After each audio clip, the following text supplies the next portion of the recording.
J'ai choisi de travailler du côté des cellules souches et du génie tissulaire parce que c'était des technologies qui pouvaient changer la vie des patients. Au Centre de recherche en organogenèse expérimentale, l'OEX, ce qu'on fait ici, c'est cultiver des cellules souches et reconstruire des tissus en laboratoire pour les greffer chez les patients.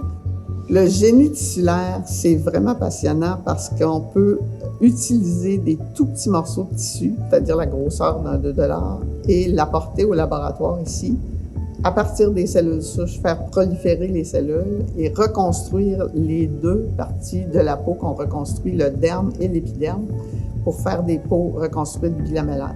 Donc, ça permet de greffer une grande superficie à partir d'un tout petit prélèvement. Ça peut sauver la vie de ceux qui sont les plus brûlés.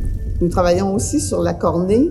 Les patients qui ont eu une brûlure chimique qui a détruit les cellules souches de la cornée dans un œil, on peut prendre un petit morceau dans l'autre œil, l'apporter au laboratoire, isoler les cellules souches, faire un tissu et greffer sur ce patient-là qui a une déficience en cellules souches limbiques dans son œil.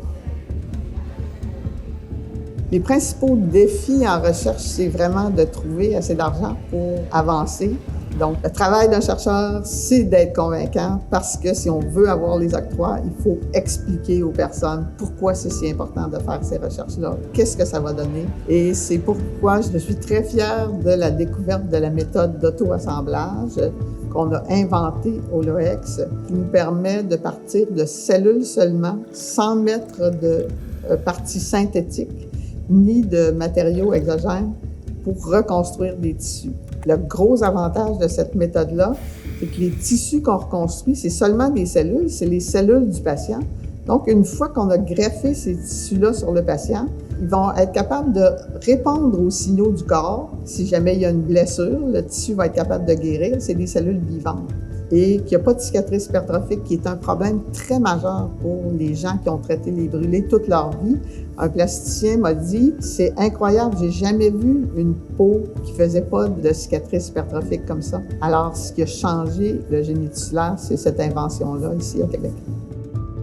Pour être professeur, il faut effectivement être bon pour faire la recherche, mais aussi être persévérant et connaître l'environnement, tout le côté éthique, le côté régulatoire lorsqu'on veut aller jusqu'au traitement des patients. Ça prend beaucoup de gens qui nous entourent. C'est la collaboration qui fait qu'on peut arriver à faire tout ça. J'aimerais être un exemple pour la future génération, pour montrer qu'il faut être déterminé lorsqu'on fait des expériences, persévérant, mais lorsqu'on est passionné, lorsqu'on adore ce qu'on fait. Et je pense que c'est le principal message pour les jeunes, c'est de dire de choisir la profession qu'ils vont aimer. Parce que la recherche, c'est une longue séquence de découvertes. Alors, on avance pas à pas vers de plus grandes possibilités. Aujourd'hui, on est capable de reconstruire la peau avec 2 épaisseurs. On aimerait avoir une meilleure pigmentation. Donc, il y a énormément de besoins et le futur, c'est vraiment de maîtriser toutes ces technologies-là. Notre espoir pour les tissus qu'on reconstruit ici, c'est vraiment d'être capable de traiter un plus grand nombre de pathologies, de faire les meilleurs tissus possibles pour améliorer la qualité de vie des patients après leur greffe.